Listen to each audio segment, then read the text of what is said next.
Very welcome everyone to yet another episode of Captain Speaking. My name, as always, is Petter Hörnfeldt, and together with me is...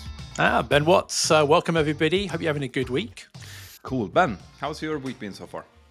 It's been good. It's been good, actually. A good mix of flying and sim. A little bit of just one sim this week, which was a nice break in the middle. But it's been good. I've actually been quite lucky this week. I've had a massive...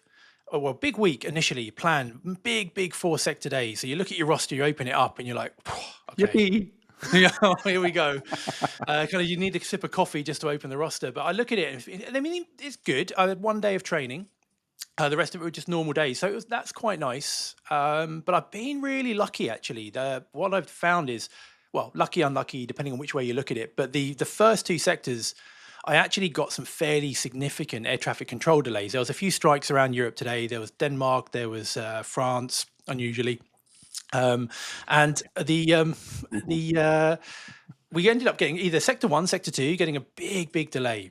And what that can mean is we have a big knock-on effect for the rest of our day. So sectors 3 and 4 will also suffer that hour or 2-hour delay.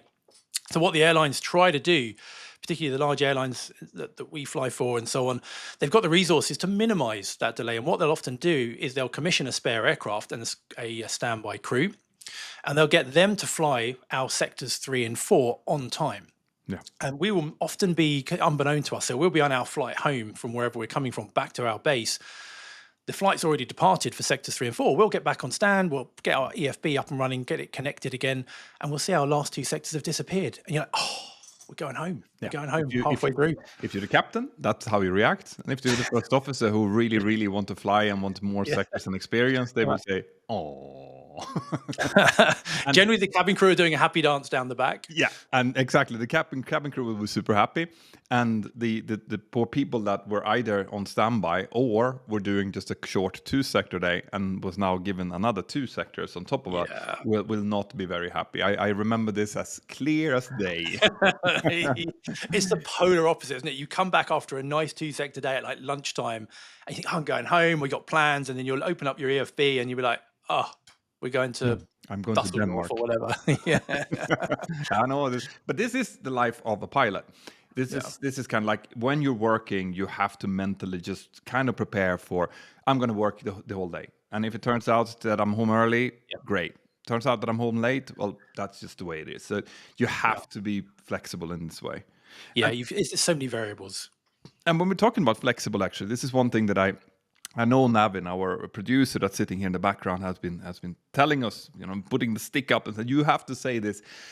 If you are watching this on YouTube, lovely, super happy, right? But also be aware that this podcast is available on Spotify and wherever you find your favorite audio podcast. So you can just look for Captain Speaking and we will be available everywhere, because this is primarily a podcast and not a video. So if you're watching it on YouTube again, excellent. We're super happy. Like and subscribe and send in a question. But you can also listen to it wherever you are. Yeah. And it's great to see more and more people doing that, because it's people on the way to work and people are messaging me saying, it's great. I'm on a run, I'm going to work and I'm listening to it. And I think more and more people are doing that. So I love podcasts. I listen to them all the time. My wife goes crazy. Sandra, she's like, I can't believe you want to listen to people speaking when you don't have to. As in, like, she listens to music. If we go down to Spain, there's a 3-hour ride in the car. She will be listening to music non-stop the whole way down. If I go by myself, I'll be listening to Pivot or Things Explained, or stuff that I'm really interested in, because I think it's awesome. Yeah, and you pick up so much, don't you? Almost subconsciously, you're listening to it in a relaxed way. You'll just pick up so many little nuggets. Yeah, and there's certain people you just listen to the voice of. Like, it's nice to hear people who know what they are doing talk about the things that they love. That's my favorite podcast. I listen to a lot of economy podcasts, for example. Pivot is my favorite, but it's just like normal people that have opinions and they're not afraid of sharing those opinions, and they're normally positive and constructive, and that's kind of what we are trying to emulate here as well. Yeah, for sure. Yeah. And talking about that, how's your week been? So my week so far has been really interesting. Now it's pretty early in the week when record this. But before we started today, the reason I was a little bit late to actually starting this was that I'm working on a keynote that I'm going to be doing on the 25th of September in Copenhagen on future product days. It's a big gathering of people, big companies from all over the world and mainly Europe, talking about the coming products in tech mostly. And I was asked over a year ago if I wanted to come and do a keynote talking about something interesting from the world of aviation. So I said, sure, it's a year away, as far away into the future. I don't need to worry about that now. Now it's not. Now it's a week away. So now I'm working on what I'm going to be talking about. So I'm going to be focusing on communication and effective communication and things like decision making, which is something that we do very, very well in aviation. And so I've been, Sandra is my wife, is doing all of the planning. She's found a nice hotel, found us flights to go up there from Barcelona, and then we're going to spend the weekend there. Nice. After the keynote is done. So I'm actually really, really looking forward to this because, like I've said in the previous podcast, which by the way I hope all of you have listened to. If you haven't, go back. There's loads of good podcasts. We've done 13 of them by now. Yeah. I said there that I'm missing instruction. I love interacting with an audience. I love interacting with people who are there and interested in what I have to say.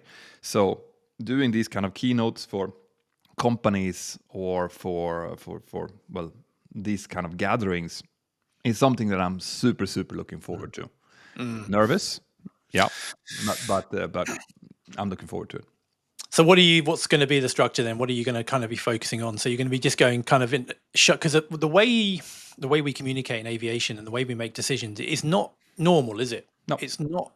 It will sound alien to a lot of people, I think, even people in business. Yeah, and that's the point. The whole point is that what you and I take for granted when it comes to, for example, communication, is something that is radical in a lot of different businesses. And obviously, the background to that is because it's so safety critical. Yeah. We have learned through blood, tears, and a lot of twisted metal that we need to be able to communicate effectively under some really bad circumstances sometimes. And that has forced us in our industry to learn certain things within communication, little hacks that you can use in order to make sure that what you are saying is actually the way it's being perceived and things like that. So we always do this. This is why those of you who are listening to this and have been listening to air traffic control tapes and recordings, it sounds like gibberish, right? But it's not. It's actually extremely efficient communication by a lot of different stakeholders at once, using very rudimentary communication means. Like, VHF radio is not the best way of communicating with someone. No. So that's what I'm going to be talking about. And I guess that's, from the sound of it, that sounds like what we're going to be talking about now as well. Yeah, I think we can. It's a fascinating topic, and there's so many areas of it that I think people will find interesting. I think a lot of it, when you first look at elements of our communication, it can almost look a bit OCD, a bit over the top. Yeah. When you're looking about how we go about. The reason we're doing it is because we, as humans, we have weaknesses in the way that we can communicate, whether we receive it or send it. So what aviation does is try to mitigate that. By, we know what these weaknesses are. And then we communicate in such a way that minimizes the chance of our message being either received wrong or sent wrong. So tell me a weakness. Plenty. So particularly in the flight deck, because the flight deck's a horrible place to communicate in, isn't it? They're noisy. They're loud. You've got headphones on. You've got loads of other noises going on.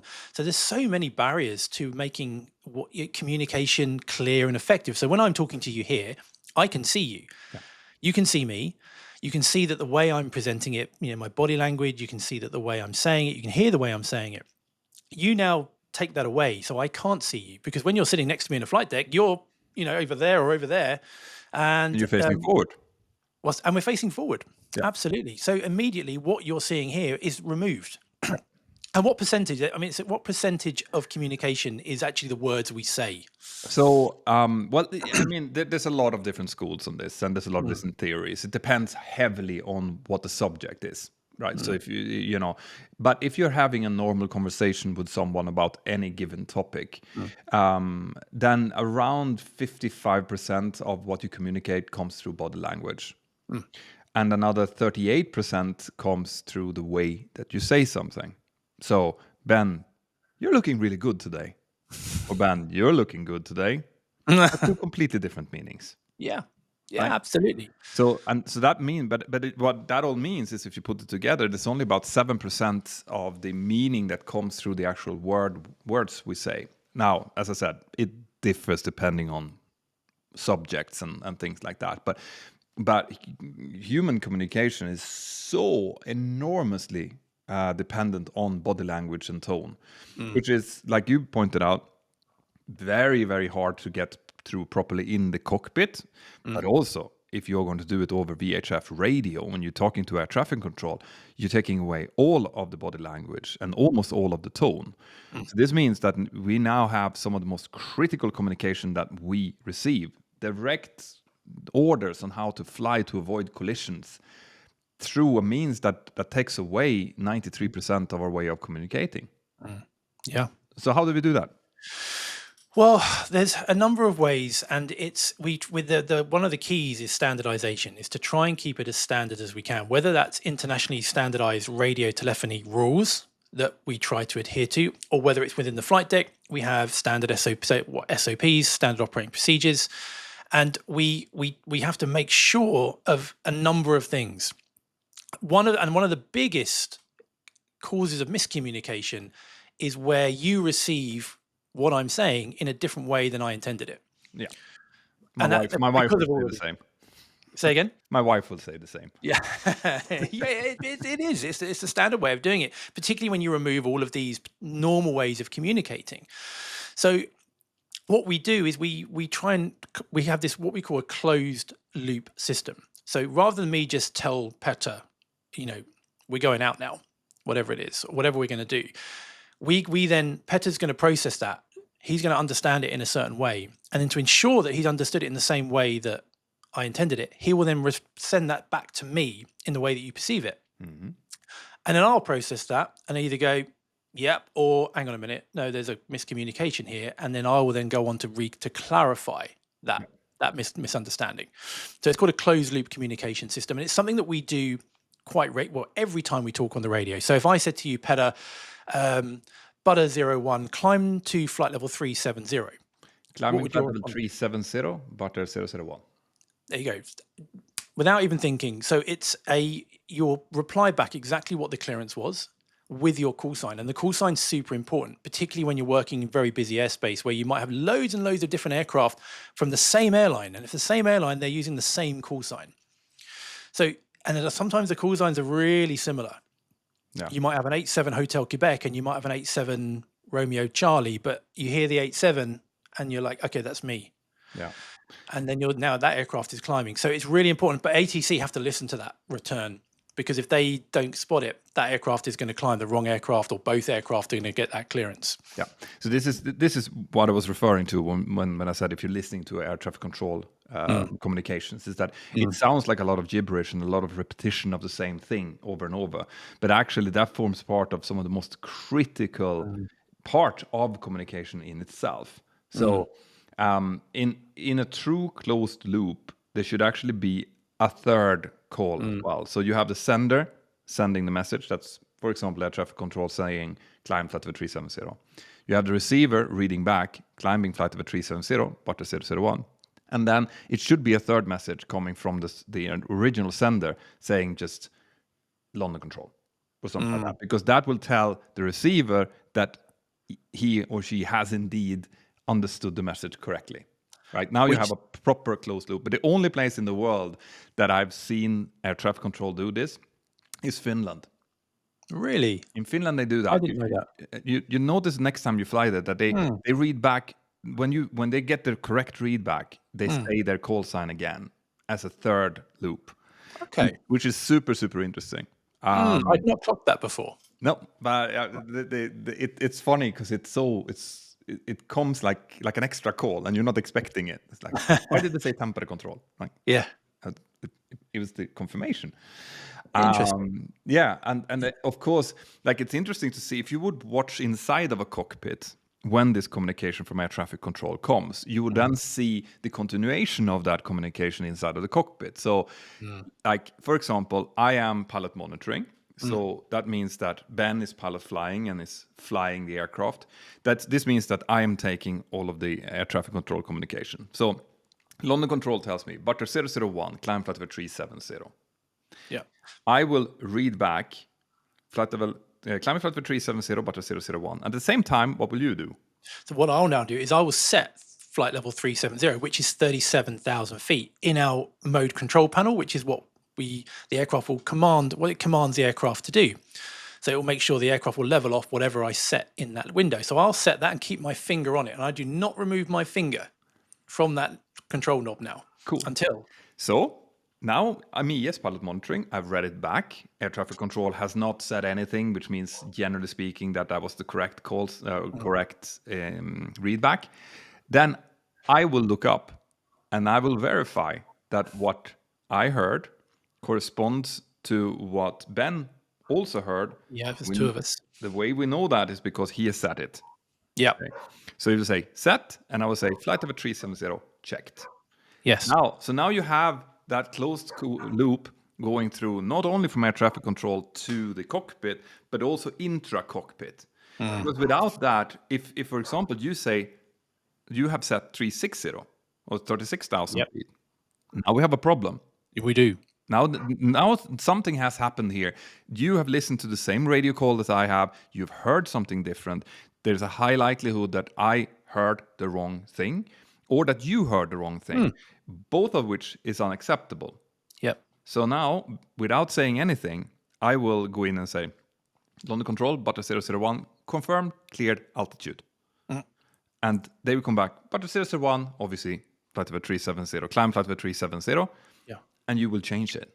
But note here that at no point is there any discussion who was right here. No.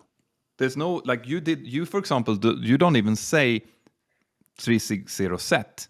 No. Because that will then create a bias inside of the communication loop. So I will maybe, if I'm a timid first officer, maybe I don't want to question what the captain heard. Yep, I'm sure that the captain heard the right thing. I'm not going to even say anything. So instead, there's nothing said. It's just set. And whenever there is any type of misunderstandings here or anything that differs, you just have to ask for a clarification. And it happens quite a lot. You often hear, and I think that's what pilots are very good at. Where there's no ego involved. There's no you're right, I'm wrong, whatever it might be. It's just and you'll often hear it, won't you, on the radio? I mean, we've done it countless times. Yeah. But just for crew confirmation, could you just confirm the cleared level for Butter 01 or whatever it might be, and then they'll come back and tell you. And that's another thing. Note that I said confirmed cleared level or confirmed cleared level. I don't say confirmed we are clear to climb 370. Because I don't want that bias to come into that communication loop either. So I just say confirm cleared level. That way I will get the cleanest answer back. So these are the kind of small things. Now, you will ask yourself, well, how am I going to apply this to my everyday life? Like, for example, with my wife. The fact is that you can actually do this. It doesn't need to be this extreme.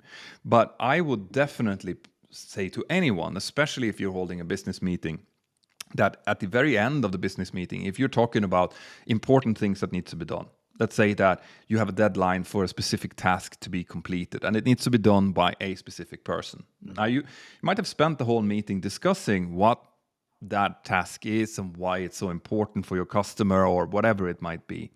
But at the very end, there should be a closed loop communication. There should be, okay, so Ben, can you just tell me what you have to do? Now, Ben is going to come back and he's going to say what he has perceived his task to be and what the deadline is. And if there's anything wrong there now, this is the perfect moment to sort it out without having to write any like follow-up emails, without having any misunderstandings that comes, well, I thought that I actually had a week, but it turns out it was due on Friday, not next Friday. So at the end of any meeting where you have any substantial or important things that is being discussed, this feedback loop should be there. Ben, what are you going to do? Yeah, and the advantage, there's multiple advantages with this, because A, it's going to engage everybody in that room, because now they're going to have to read this back effectively, Yeah. and they want to make sure they've got it right for their own benefit. So people will tend to write things down more. I mean, us setting flight level 370 in our MCP is effectively us writing it down. It's there physically now. They're going to write that down. And if there is any misunderstandings or any miscommunication there, it will be brought up, as Pet has said. What I would add to that is, though, initially, I think when people start implementing these kind of procedures into their operation, there will be pushback. There will be people that go, "Oh, this is ridiculous. This is such a waste of time. It's so over the top." And inevitably, we get this. We got this in aviation. There were captains, weren't there? I know of captains back in the 80s and 70s that I've spoken to that said that when CRM came in, they thought, "Oh, what a load of like fuddy-duddy, kind of airy-fairy, over the top waste of time this is." It's because it's different. It's because it's different, and people don't like change. But if it feels different, then you're probably progressing. Yeah. And that's the thing to remember, that but it sets a new norm, and it requires a whole environment, the right environment for this to be set in as well. It can't be punitive. And this comes down to you as an individual, right? So you have to be open to new things. We as humans constantly evolve, and what we're talking about here is something that we have, like I said before, through blood, sweat, tears, and a lot of twisted metal, had to learn. We've seen that, okay, why? A very, very famous example of a communication disaster is, of course, the Tenerife accident. Yeah.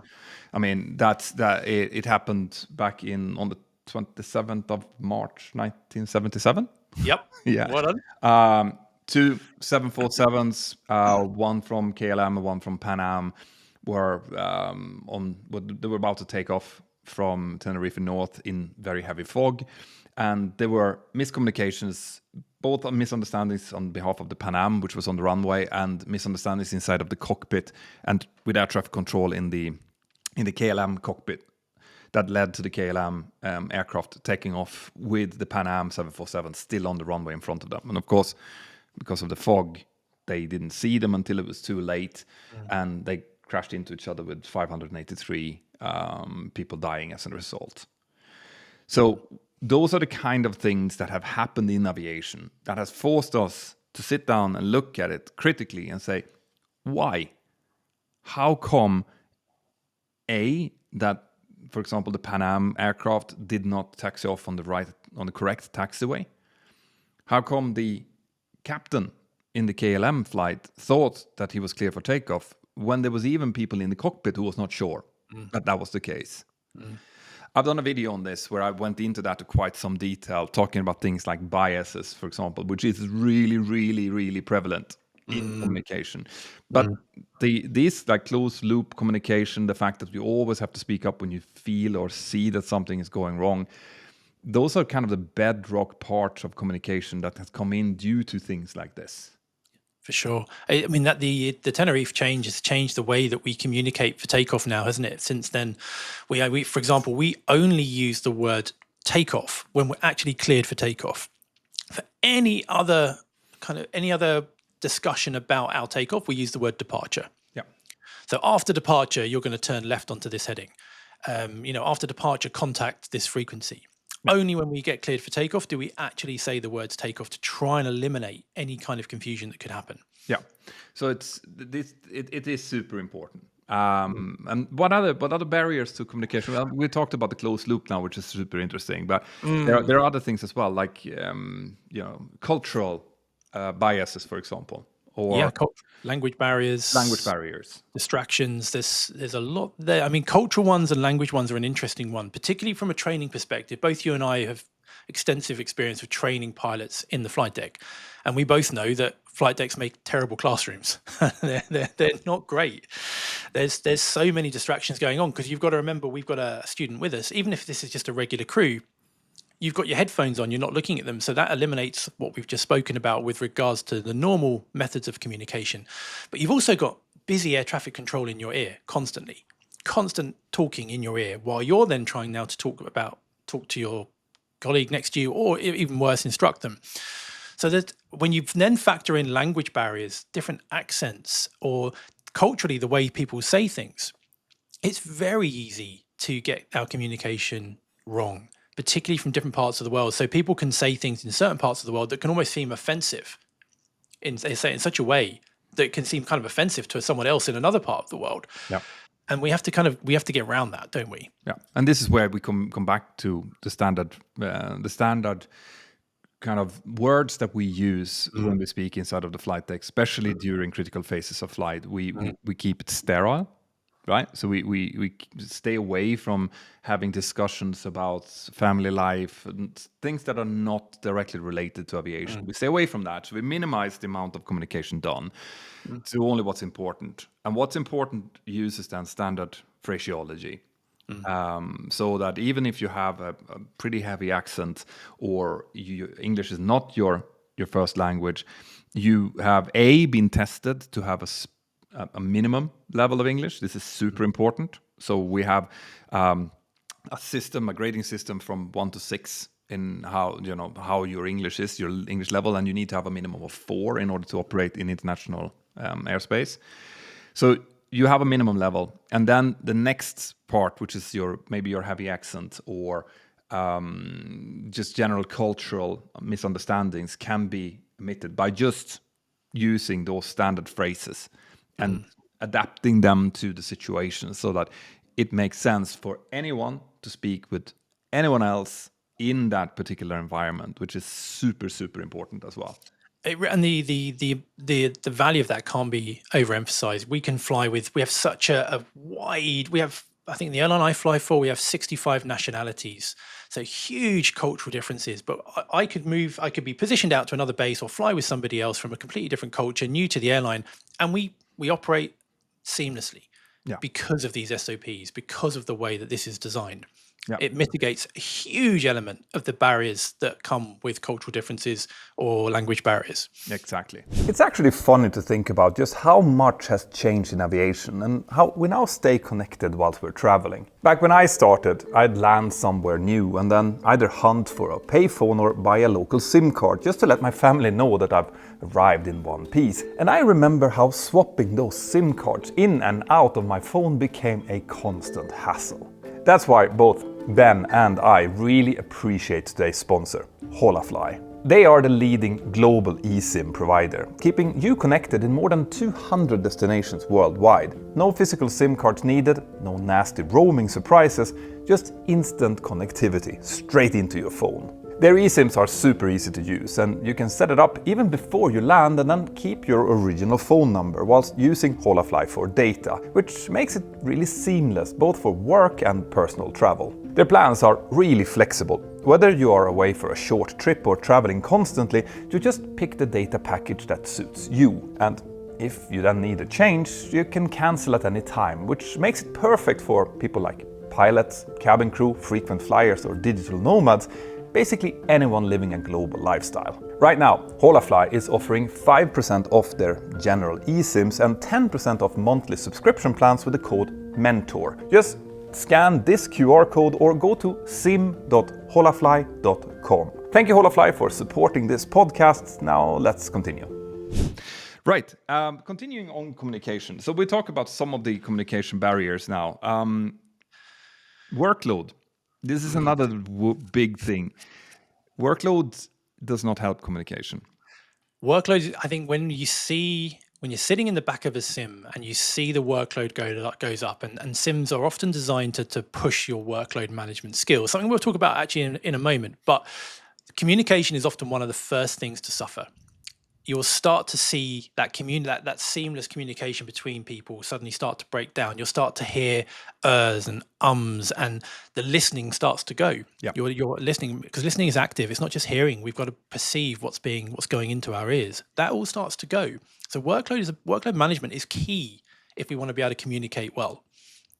And how do you do that? I mean, it sounds easy.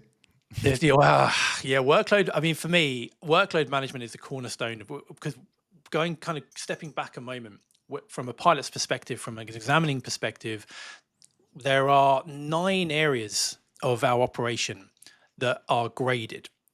Flying is just one of them. The ability to fly the aircraft is just one of those. So to be a pilot now, we've moved from that ability to just be an amazing stick and rudder pilot, which we have to be, to much more of looking at the whole picture. And ICAO, which is the International Civil Aviation Organization, specified what a perfect pilot should be effectively.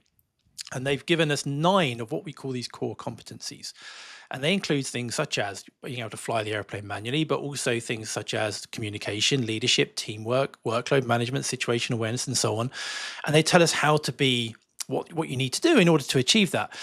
But workload management is probably one of the cornerstones of our ability to operate. Because if you don't manage that workload, everything else will suffer. This is it's interesting because obviously what people are most afraid of or most nervous about when you go for an airline interview or when you go do a test for a flight school or whatever is those capability exams that you need to go through.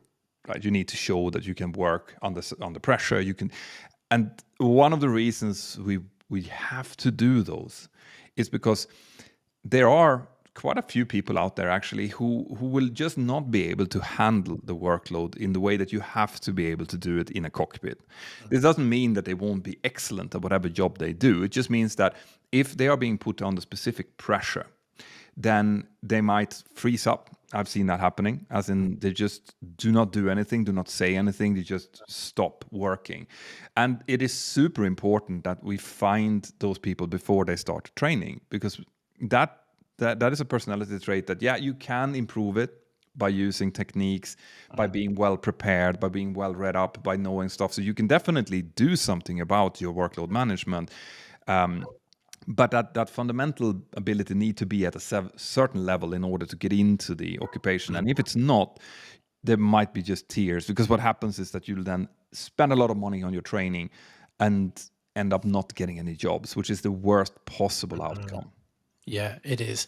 And there is a lot you can do to enhance your ability to manage workload. And it's a skill that's trained. I think people are more natural than others at it, but you can train it. You can train tangible skills, something that I teach a lot in my airline pilot mentor program. But there's a lot of tangible skills that you can actually kind of take on board and then apply.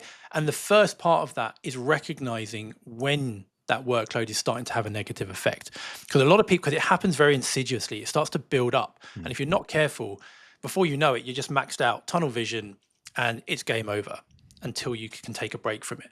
But if you can start to recognize, and everyone's different with this, but if you can recognize when these symptoms are starting to show, when you're getting to that point that you're getting maxed out, we have to now take steps to offload that workload and offload that stress, because you'll fall off a cliff. You'll fall off a cliff and then it's game over from a performance perspective. But everyone has different, I mean, as you said, Peder, some people freeze up. I've seen a wide variety. I've seen people where they've had the workloads really suddenly take a big turn for the increase there. And so they lose their ability to actually get words out. I've seen them try to speak, but the words just don't come out.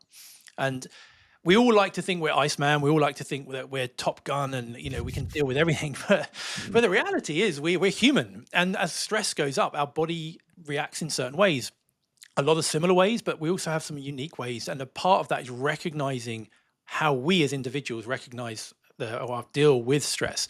And as pilots, we're put into these high stress scenarios often more regularly than maybe general public would be, at least every 6 months, hopefully not so much on the line, but it happens. Yeah. So we have to recognize when this is happening to us. And only when we recognize it can we put these tangible steps in place. Yeah. This is why, I know, for example, for myself, my workload goes down a lot when I feel comfortable in a situation.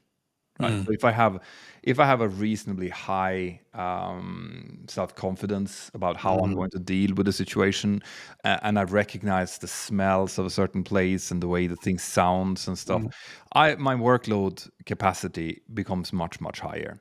Yeah. If I start from a place of being nervous, my workload is already pretty high. Yeah. Right. And then you put on top of that something that you did not expect, then you will I picture my workload capacity as kind of like a jar of water. Yeah. You add things to it. And as long as you are within the capacity of that jar, you are able to function. But as soon as you fill it over a certain limit, well, then it doesn't work anymore. It's like a stall curve. Like you can build and build and build and build, but then eventually it just falls off a cliff.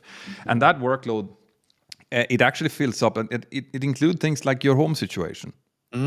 You can have stresses from home. Say you have financial issues. Say that you have you're moving house, or you have problems with your spouse, or whatever it might be. That fills up that jar of stress in the background, and it actually directly affects your capability to handle workload in the flight deck. So there's a lot of those things, and this is where you have to work on yourself. You have to be aware of it, like Ben pointed out, and you have to work on the stresses in order to reduce them. Again, what we're talking about now is crew resource management. This is part of CRM training, to be aware of these things and to deal with them. But ultimately, yeah, if you freeze up, or if you don't hear what your sim partner is saying, or you can't hear the alarms, or you can't see, you stop being able to scan your instrumentation, you're not much use of that. And it's interesting what you said there about how being kind of in an environment that feels kind of comfortable and familiar, because familiarity in a lot of ways can be I find bad, because if it's too familiar with things, life is boring, isn't it? From a general perspective, everything's the same all the time. So boredom is the opposite of like a high stress scenario. But what you can do is what Petter said there, is when you know you're going into a high stress scenario, by making things feel familiar, you can bring down that water level in that jar and give yourself more capacity. And a great way of showing that, what we do in flying, is when we have a non-normal scenario, it can feel initially you're presented with a lot of stuff that you weren't expecting. So there's surprise, there might be startle.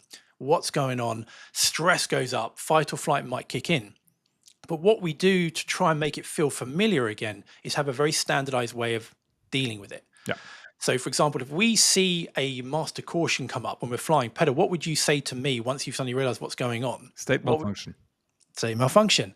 So this in our airline is the way to do it. So now it's like, okay, state malfunction. I know now what I've got to do. I have a task to do now to define what this malfunction is. It now starts to feel a bit more familiar because I've done this before. That's now bringing the stress levels. You feel a bit more control. We've now got back into a procedure. Yeah, and that's now means it works. Yeah, you can compare that to, what's going on? What's happening?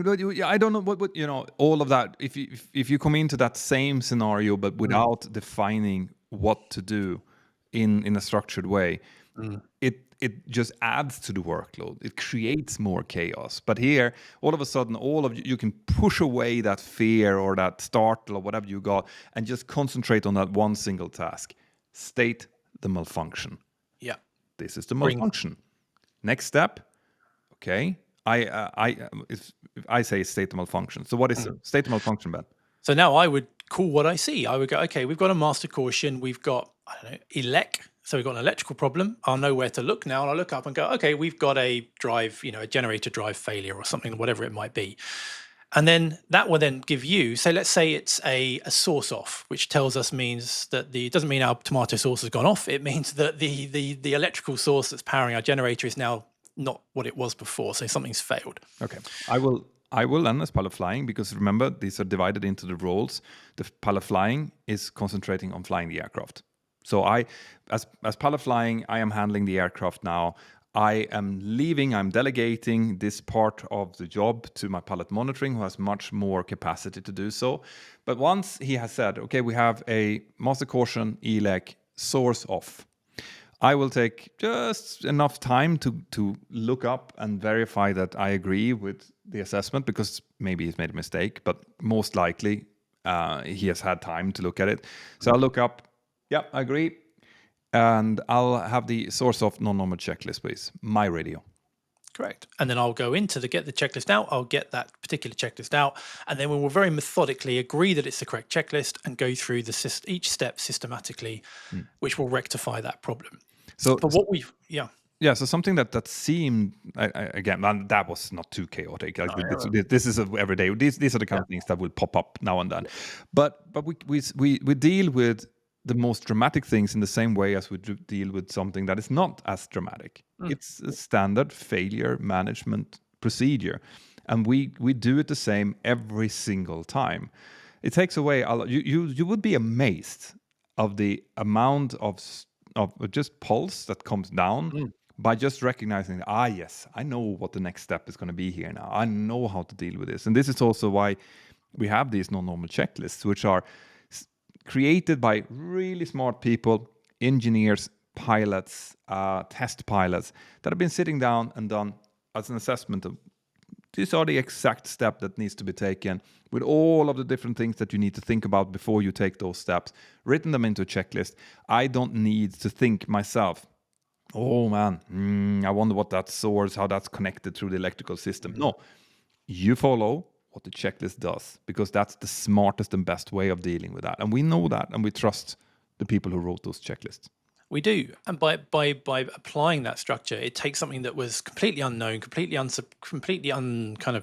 not unprepared for, but maybe not expected. And then we make it feel familiar again, and by making it feel familiar again, psychologically our stress levels start to come down. We've got something to cling on to. We know we've practiced these kind of scenarios. So whether it's a simple electrical failure or an engine fire, the process is the same. Yeah. And this is what when I do those keynotes, or when I do courses with the companies and stuff, this is what I talk about, because you can once again apply this to a normal organization outside of aviation as well.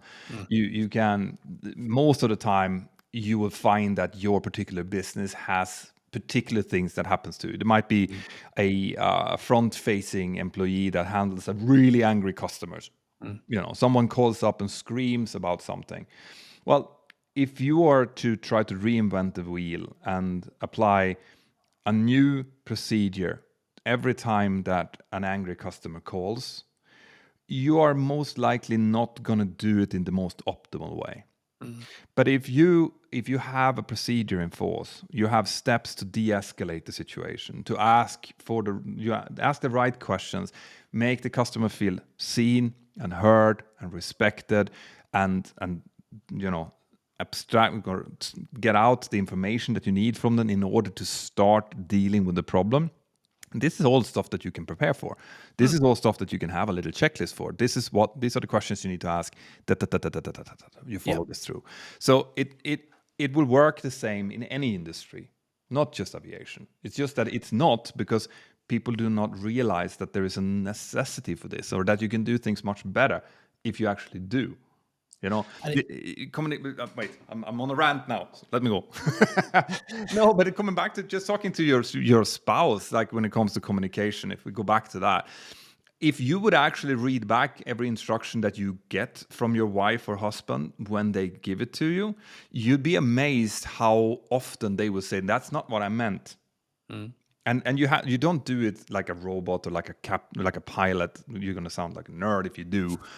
But you say it. Okay, honey, so you want me to go on and get the kids at 3:00 this afternoon? Is that correct? And they will say, no, I said 2:00. You have to get them. And you have solved something that would become a problem later on by making sure that you just understand correctly what your instruction is. Yeah, it solves so many problems, and we've seen it time and time again. But it's a fascinating. I could talk all day about this, but this is this is what we do. We find these things because it is a treasure. Like, it's a treasure trove of stuff to like real gold nuggets to use in everyday life. But again, like we said in the very beginning, most people don't think of it that way. We just see it as something that is purely aviation. And it does take training. It does take practice, because to make that work, what we've just said, it needs to be able to feel familiar. To make it feel familiar, we need to have used it before. So the using it before is in the training. And that actually leads us quite nicely onto the next bit we'll just touch on, which was kind of going into the Q&A side of it. But this was a question that probably warrants a bit more of an answer, was what actually happens in pilot simulator checks? Which was a really good question, I thought, and it kind of leaks quite nicely into what we've just spoken about.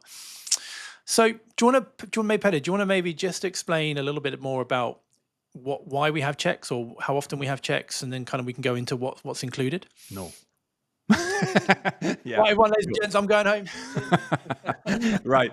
So part of all, like we often talk about training here. What we've just talked about, for example, the fact that you know about all of these things as a pilot is because we do recurrent training, and we also have to verify to the authorities that we have a specific level of knowledge within those 9 areas of competence that Ben talked about before. So generally speaking, in airlines in Europe, you have to do an operator's proficiency check and a license proficiency check every year. Those tends to be divided into 6 months. So the license proficiency check has a validity of 1 year, and the operator proficiency check has a validity of 6 months, generally speaking. And the license proficiency check, the LPC, also works as an operator proficiency check. So that's how it works. So you have to do those every 6 months, and this is super important that it's kept up to date. Because if if we go even a day outside of these, you're not allowed to fly. No. Right? You need to, and these are like set to normally towards the end of the month. So you do an operator proficiency check in the 22nd of June. You have it up until, what is that? 22nd of, it's going to be the end of December then. Yeah. This the next 6 months, and you do so all over. But it forms both part of what we need to know and what we need to do in order to stay safe, but also for the authorities to be able to verify that this person has shown that they have this competence. Yeah, it's something that Pedro and I, when we're in the sim, it's our bread and butter, really. It's what we're doing. So we have two kind of hats we wear. So if we're doing an operator proficiency check, we're doing it on behalf of the airline. So we're examining whatever it might be on behalf of the airline. But when we do a license proficiency check, we're acting in behalf of the aviation authority that we're working under. So it might be a UK Civil Aviation Authority. It could be the German. Could be anyone that we're validated to operate for or examine for. And then we will then have to sign the license. So at the end of that check, as long as the crew have passed, we would actually sign their license and make that license valid again for another year. So that's what we would do. But what's included in these sim checks varies. There's a lot of things that kind of remain the same, but there's a lot of variety in there as well. And there's certain things there that have to be checked every 6 months, such as the ability to fly an aircraft with an engine that's failed, where just at takeoff, and they've got to run the whole process. But there's also other elements that we call loft or loss environments, and these are line-orientated flight training events that would involve scenarios where we don't get involved, but we have to see proficiency in. So and the idea is that every 6 months, we look at a different set of the aircraft systems. So in a 3-year rolling period, we will have covered every aircraft system there is. Yeah. So it keeps that, from a training perspective, because there'll be training beforehand, but for the check, they'll then be examined in an element. It could be fire, it could be hydraulics, it could be fuel, but we will look at that. So it keeps all of that current. But I think one of the tricky things for an examiner's perspective in this, because is what we can't do, because it's tough, isn't it? Because as an examiner, you start your life as an instructor. Yep. But as an examiner, we can't be an instructor. We have to allow the crew. So we will basically be anyone they want us to be. We can be air traffic control, we can be engineering, we can be cabin crew. But basically, we set the scene. They'll get in the sim and go, right, you are in wherever it might be. They'll give them time to do the full setup as though they're in the real aircraft. They'll have a flight plan, they'll have weather, they'll have NOTAMs. This is their route for the day. And then once the exam begins, we are simply air traffic control, cabin crew, maintenance, whatever it might be, but we cannot be instructors. No. And that's hard, isn't it? I hated it.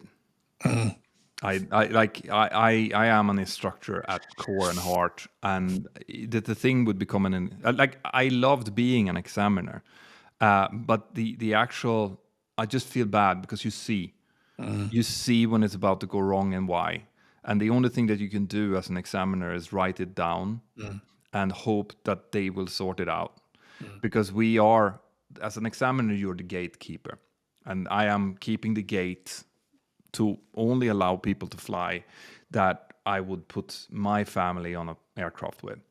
Right? That's in the back of my mind. That's what I'm thinking about. You have very clear criteria that needs to be followed. And this is super important to understand that this is not subjective. It's not up to me to feel, I didn't like the way that person said that or whatever. No, there are very, very clear criteria in which you follow a check, and if the person falls outside of those criteria and cannot complete it, they are failed. That's it, right? So we have no say in that.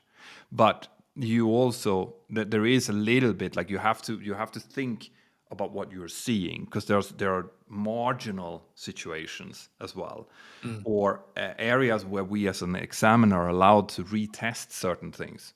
So someone might make a mistake that falls outside of the criteria, but given the circumstances they were in, we think that they're allowed to do it again.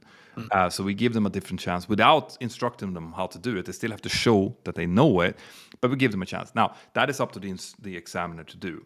So if someone is doing several really marginal things and then they have one that is outside of the margins, you don't owe them to do a repeat. You can actually fail them. So there is a little bit of well, it's quite a lot of skill from an examiner's point of view. Otherwise, a robot could do it. You know, if it wasn't for that, you would just put an AI in the instructor seat and say, you find any exceedance outside of these parameters, it's an automatic fail. The fact is that would never work. No. It wouldn't work. It wouldn't work because we're not only looking at just the parameters of the aircraft, where, as we said, most of it is actually the human element of it, how they're managing workload and how they're keeping situation awareness and so on. And we need to be able to look at that kind of holistically. And if they have maybe an event hasn't done particularly well and they haven't maybe met the criteria, if you're looking at the whole picture of that, at the very end, as long as you think that was just maybe a one-off or they just had a silly mistake, you've got a feeling they know exactly what's going on. They can then go and you can offer them a repeat in that.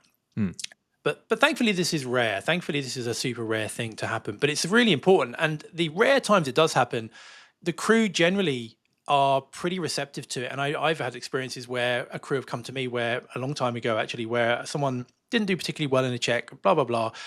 They had to go and they didn't make the standard. So they had to then go and do more training. And thankfully, the airlines are very good at this. They'll offer them more training on whatever it needs to be trained, re-examine them, and then they'll generally pass and be much better than they were before. And I've had someone come up to me and go, you know what, Ben, as horrible as that whole scenario was, I'm actually really glad that it happened because I'd always worried about X, Y, Z.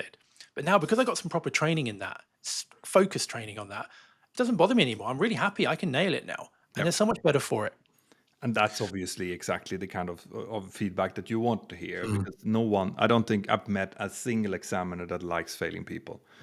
However, I have never met an examiner that has regretted failing someone. No. So that you see that's the thing.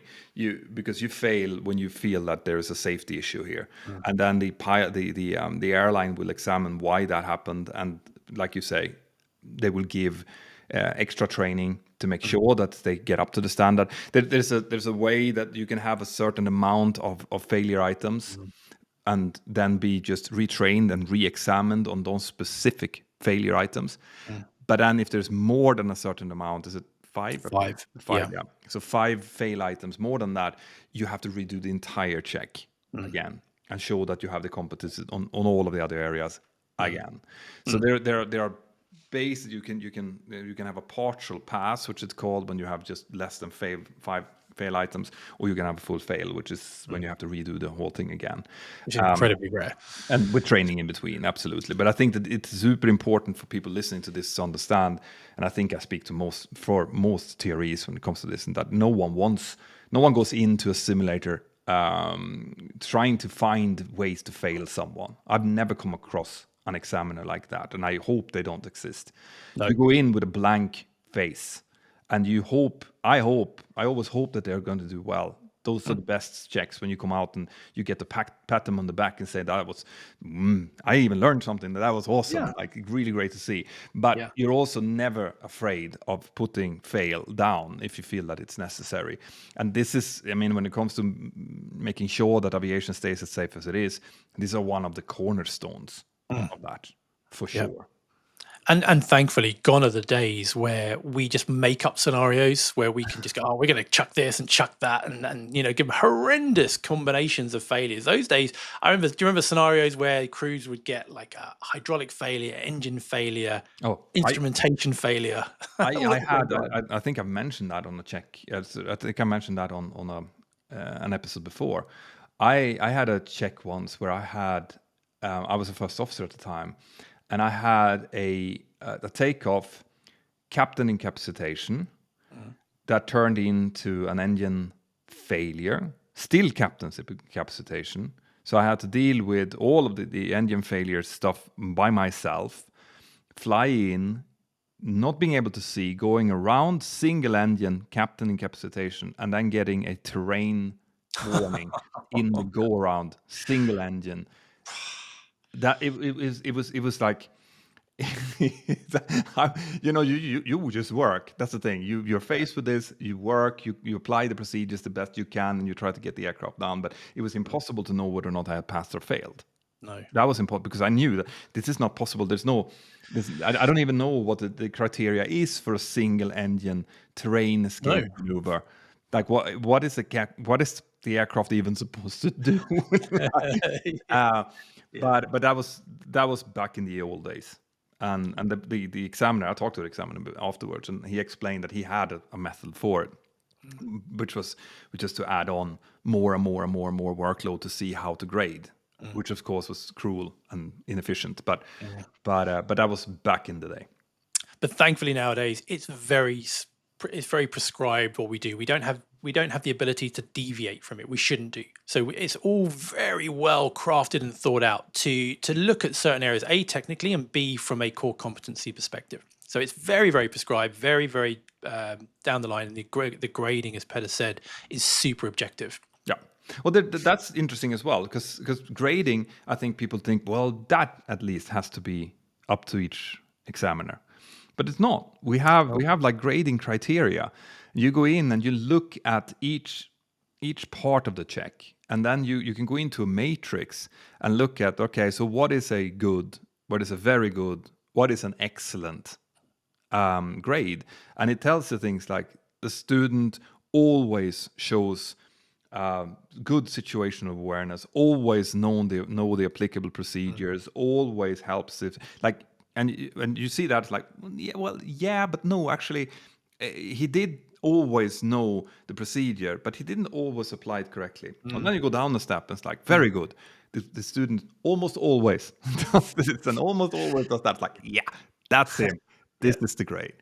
And we as examiners get checked on that, don't we? We have recurrent training every year ourselves, and we get put into a room. We'll get shown a scenario in a sim, and we'll grade it. And then what they'll do is they'll get everyone to share the grades on each competency. And generally, it always amuses. Like I actually had one where everyone had the same grade. There was about 15 examiners in this room. I went, okay, situation awareness. What did you get? And they all had. We looked around. Everyone had 2. So it works. Two the procedure depends on the airline. So that was So but yeah. So we are very standardized in the way we grade, which is brilliant. Yeah, which is brilliant for everyone involved. Yeah, cool. This is, I love talking about this. Like you said, we can continue for hours, but we have to get into some questions from the audience. Let's do it. So let's see. Hi, Petter and Ben. Thanks as always for such interesting down-to-earth information. My question to you is this: as aviation safety is so closely dependent upon information, communication, and teamwork during training, do you and ATC's colleagues job shadow each other to get an understanding of how each other's jobs impact operations? Thank you. From Rich Walker. Good question, Rich. Yeah. Well, I can start with that. So, no, it's not part of the curriculum. It's not like a mandatory part that we have to stand behind an air traffic controller for a day and see them do a certain amount of things. However, there is a lot of these initiatives happening. So, in my base, I was based in Girona. The base captain was in constant contact with air traffic control, for example, and we had ample opportunity to go and visit the control tower. They would talk to us. The airline also sorted out jump seat travel for the controllers, so that some controllers could sit in the cockpit and watch, a flight from A to B and then back to A again, so that they got that. But it's not a mandatory part of the training system, and I think maybe it probably should be. I think only good things can happen from that, really. Yeah. I mean, it's great. I mean, I've been to meetings with air traffic control before where airline representatives have been sent to NATS. So I was sitting there with a few other airlines and that, and they could raise issues that they had with us. We could raise issues that we had with them. We can feed that back, and then we can, address these problems, whether it's crews being too slow to line up on the runway. for example. Yeah. That was a bugbear. One for us might have been, well, why can't we have the other runway in use when there's a bit of a tailwind, because it'll be quicker for us and makes our life easier. And there's a few problems with that, but we found a way around it. So it's if we talk together, good things happen. So I think hopefully we'll see more of this. Absolutely, and I would even extend that. I would love to see new pursers, the cabin bosses, be involved in like sim training for us. It would be awesome to have, because we always have jump seats in the simulators. So there's an instructor seat, there's a jump seat, there's probably not 2 jump seats even, Yeah. and then you have what's happening in the cockpit. And I would love to see new pursers as part of their training getting to observe one license proficiency check or an RST training day, so that they could come in and just sit and observe what we do during emergency procedures, how we communicate, because they will also see that we fake communicate with cabin crew as part of the training. So I will do number 1 to the flight deck as part of calling the cabin crew, and then the instructor will be playing cabin crew and saying what we think that the cabin crew should be saying. But I would love to see them see that and then have a little bit of a session afterwards. Like, was that what you thought would happen? Because if we go back to what we started this program with about communication, another barrier are physical barriers. And after 9/11, they installed this huge, bulky, bulletproof door that is locked between us and the cabin crew. So the only communication we do with cabin crew in flight is through an interphone. We don't see them. There's no body language that we can discern from it. So that, like, the importance of them understanding what we do in an emergency descent, for example, or after an engine failure, and us understanding how they will react to it is crucial. Yeah, I'd love to see that implemented. I think it would be so great for the cabin crew to see and then practice the communication with each other rather than the examiner doing. I think that'd be a great initiative. Yeah, even if because I understand that from a rostering perspective, it's super hard to do. But even if we taped it, even if they had a video that they got to see certain operations from what we do, what a normal crew does, not some super prepped instructors, but a normal crew. This is how they react to this. This is what you can expect to maybe hear. I think would do wonders. Yeah, for sure, 100%. And I think just before we finish up on that, one of the things that I know is feedback I often give crew is when we are telling the cabin crew what's gone wrong and what our plan is, we'll stick to a structure to make it simple. A, it keeps it simple for us, and B, they know what to expect. And one of those structures is what we call a NITS brief, which stands for what the nature of the problem is, what the intentions are of us, what our intentions are, how much time we have, and anything special that we might need to think about. But to close that loop, cabin crew have to read that back to us to make sure that they fully understand, and we know that they've understood the message. And sometimes you'll get a crew and they'll come up with, okay, right, you're ready for a NITS, and the cabin crew will go, yep, I'm ready, pen and paper. Okay, the nature. So we got airborne and we hit a bird and we've got an engine failure now. We've climbed to a safe height and we've run some checks and we've had a look at some weather, and the weather is okay. Actually, we're going to come back to Dublin. So that's our intention. Yeah, It's a lot of you see the pen smoking in the back, and we've probably got to run some more checks, and so we think that's going to take maybe 10 or 15 minutes, but we'll let you know. Special instructions, you can kind of expect a normal landing. You might see some blue lights outside, but what we'll do is we'll probably come to a stop and we'll blah, blah, blah, blah, blah. And it's great. But that poor cabin crew now has got to try and process all of this in a high stress situation and somehow get that back to you. And that's a mess. So it's far better from the pilot's perspective and for the cabin crew's perspective to go, right, are you ready for a NITS brief? Yeah, go ahead. Okay, nature, we've had an engine problem. Intentions, returning to Dublin. Time, 15 minutes. Special instructions, we're going to stop on the runway, and we don't need to do a certain type of briefing. They can read that back, and then you can synchronize watches, and away you go. So it's about keeping it concise to the point, and that's a big part of communication in aviation. Absolutely. Cool. Let's take one more question before we go. Sure. Hi, team. Perhaps a question for the captains to mention or consider. I recently watched your UTA Flight 141 video, a horrifying tragedy, naturally. That's the video that we just released.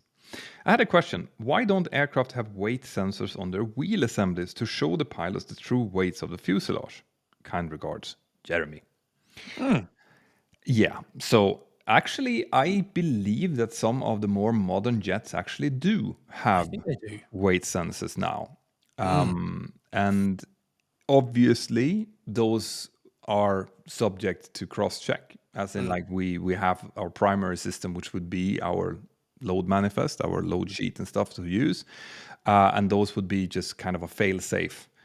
But you only have that on newer aircraft because the technology just was not ready or good enough on the likes of the Boeing 737 back in the 70s and 60s when it was being made. And you will not see them adding a system like that onto an aircraft that has been certified without it. So all of the older aircraft, the Airbus A320 family is actually part of, now it's over 3 decades, even the newest is over 3 decades old, will not have it either. So it will probably come, but only as the aircraft fleet becomes newer.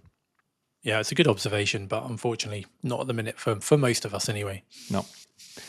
And with that, I think we're kind of done for today, yeah? Yeah, it's a good session. It's it's always interesting to see how much we can jabber on. It's like every time that we sit and we plan these episodes, like, well, that's going to be about 30 minutes, isn't it? 35 minutes, and we end up an hour and 10 minutes, and that's Having to wrap it up. Yeah. Absolutely. So before we go, a huge shout out to our sponsor, Holafly. If you are interested in getting data easily and not having to worry about which country you're going to, whatever, go to esim.holafly.com/plans and use the code Mentor. That will give you a 10% extra discount on both plans, on top of the 22% extra you will get, or 22% you will get if you go for the yearly plan. So thanks a lot, Holafly, for supporting the podcast. And thank you, Ben, for being here. Always a pleasure, Peter. Have a good week, everyone, and we'll see you next time. See you next time. Ciao.